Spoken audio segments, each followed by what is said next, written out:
Eh bien bonjour, suite au petit article sur le blog concernant la carte microbit, on m'a demandé un petit peu de détails plus visuels. Donc voilà la fameuse carte. Donc je trouve qu'elle est vraiment géniale parce qu'elle rassemble des éléments qui viendraient plutôt du monde Arduino, très électronique, avec la succession de possibilités de branchement sur le bas de la carte, et en même temps un petit côté Raspberry avec le côté logiciel simple. Je trouve ça assez intéressant. C'est une petite carte, comme vous pouvez le voir, elle fait 4 cm par 5 cm. On voit ici, on va l'utiliser tout à l'heure, la petite prise USB permettant de la relier à l'ordinateur, à la fois pour l'alimenter, charger les programmes, on verra ça tout à l'heure. On peut aussi la faire tourner avec une petite batterie, un petit connecteur spécifique batterie sur le côté là. Voilà.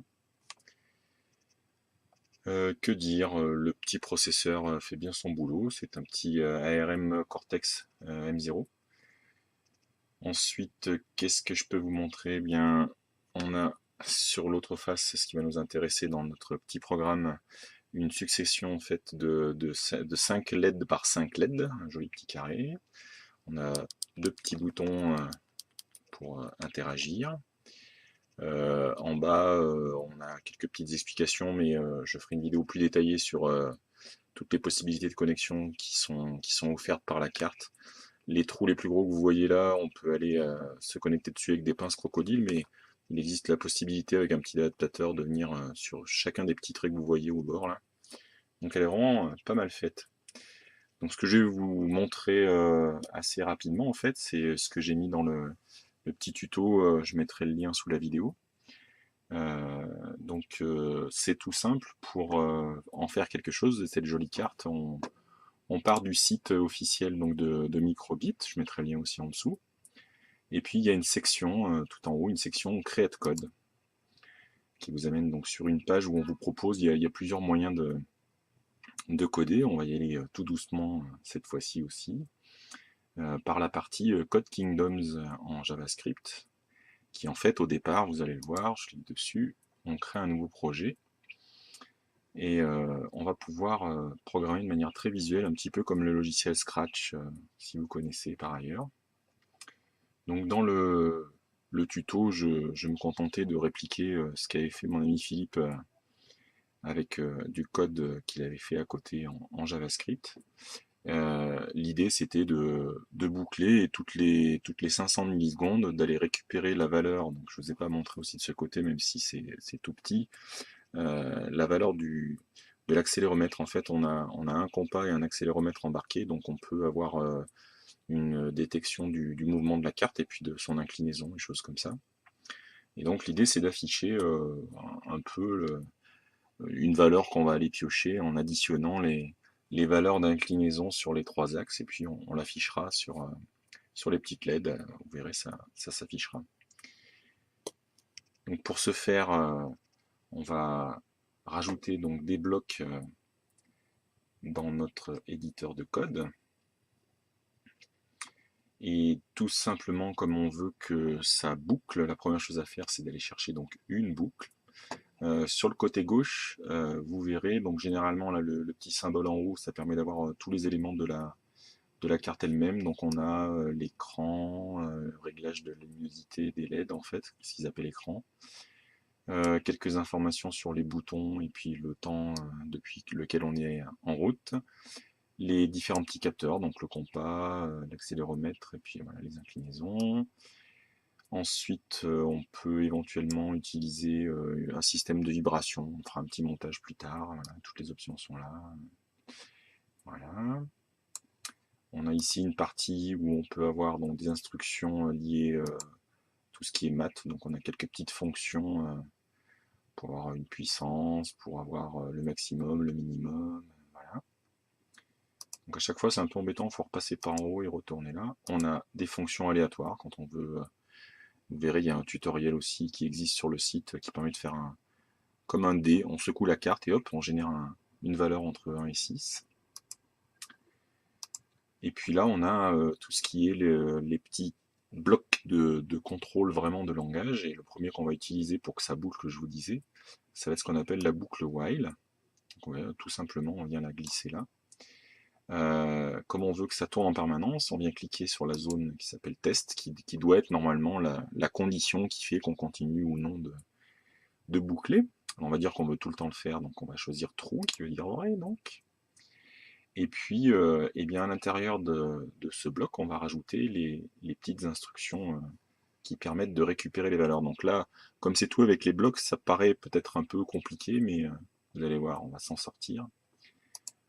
On va tout d'abord, que je ne me trompe pas, lui rajouter une valeur numérique,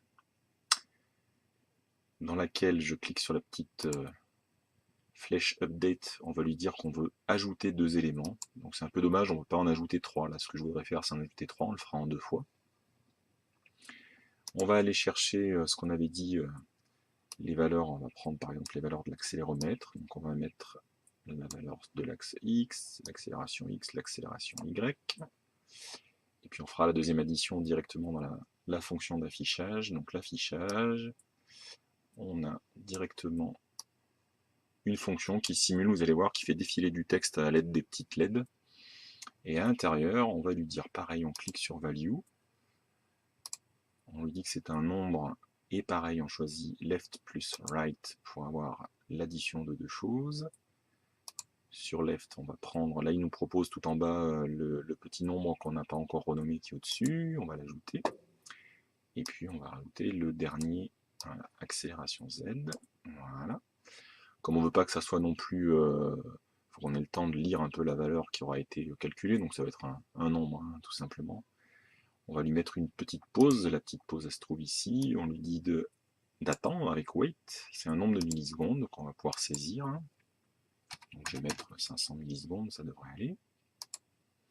Et là déjà on a quelque chose qui devrait fonctionner. Donc avant même de pouvoir aller sur la carte, comme vous voyez sur la partie à droite, on a un dessin représentant la carte microbit. On peut cliquer sur le thème, elle peut être habillée de différentes couleurs. Voilà. Et si je vais maintenant tout en bas sur le gros bouton Run, ça lance en fait, comme vous pouvez le voir ici, on voit défiler ce qui va être les LED en fait. Si je bouge la souris sur cette zone, on voit que juste en dessous, là, vous voyez sûrement la zone où il y a marqué accélération X, Y, Z. Donc c'est suivant l'axe de mouvement de la souris, il simule les inclinaisons de la carte, et ça affiche donc des valeurs. Donc tout ça c'est très très bien. Maintenant ce qu'on voudrait c'est avoir une visualisation sur la carte microbit elle-même. Donc pour ce faire, ben, on va brancher la carte tout simplement par sa petite prise USB. Donc on la relie à l'ordinateur, on voit qu'elle s'allume. Je vais vous montrer sur... donc là il y a déjà un programme qui tourne, vous allez voir.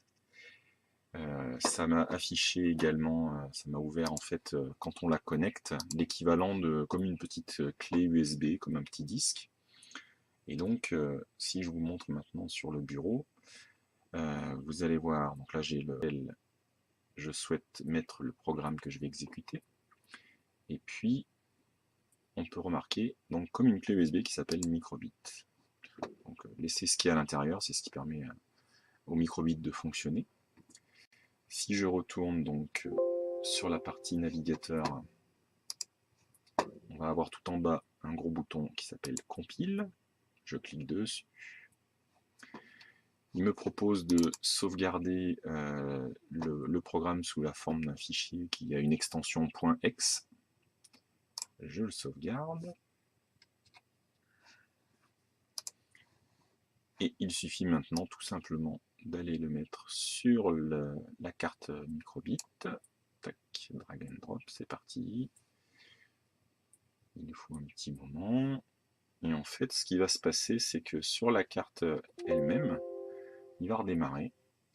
Et dorénavant, c'était le programme qui était déjà en route, hein, de toute façon. Si vous voyez bien, on voit défiler en fait les chiffres toutes les 500 millisecondes. Alors, si je change l'inclinaison, ça va changer la valeur. Hein. Voilà, là on a moins 9, 9, 9, 2, voilà. Si je l'incline différemment, moins 1, 7, 6, voilà. Donc ça va fonctionner comme ça. Maintenant, ce qui est intéressant aussi avec cette carte, c'est que si je la débranche donc de l'ordinateur, elle va conserver le petit programme, hein, de toute façon. Et on peut utiliser, moi pour l'instant j'utilise une batterie qui sert généralement à recharger par exemple un téléphone ou autre chose. Pareil, qui se branche en USB, mais j'ai aussi une petite batterie classique sinon. Et quand je vais l'alimenter, il va avoir conservé le programme et il va relancer à nouveau la petite boucle qu'on a effectuée. Voilà. Donc c'est vraiment, je trouve, une carte bien faite. C'est assez simple, comme vous avez pu le voir, en termes d'application. Il n'y a rien de compliqué pour déplacer ces petits blocs. Peut-être vous montrer également que, en fait, pour ceux qui sont un peu plus curieux, vous pouvez aller en bas. Il y a une succession de petits ronds. Et à chaque fois, on simplifie la visualisation. Et en même temps, on complexifie ce qu'on va avoir à taper après. Donc là, on va jusqu'à du code, en fait, hein. Et là, on a vraiment une vue en JavaScript avec les bibliothèques sur le côté. Et ça représente exactement le même programme. Vous pouvez passer de l'un à l'autre, il n'y a pas de souci. Donc voilà, j'espère que ça vous a intéressé. N'hésitez pas, cette carte n'est pas très chère, hein. J'ai mis les liens sur le blog.